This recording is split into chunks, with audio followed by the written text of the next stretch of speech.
অনেক দিন হয়ে গেছে বন্ধুরা, তোমরা আমার গোপুসোনাকে কিন্তু ঠিক মতন দেখতে পাওনি, কারণ আমার ভিডিও দেয়া প্রায় বন্ধই হয়ে গেছে বললেই চলে।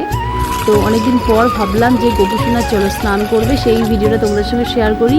পড়েছে তো প্রচুর গরম, তাই জন্য দেখো একদম কল থেকে পুরো ঠান্ডা জল নিয়ে এলাম আমার গোপুসোনা স্নানের জন্য। আমার গোপুসোনা একটু ঠান্ডা জলে স্নান করবে, এই এত গরম পড়েছে না, তো এই গরমে ঠান্ডা জলে স্নান করতে আমার গপুর খুব ভালো লাগবে। দেখো আর গপুর কত মজা করে এখানে স্নান করে জানো, এই জায়গাটা আমার গপুর কিন্তু খুব প্রিয় জায়গা।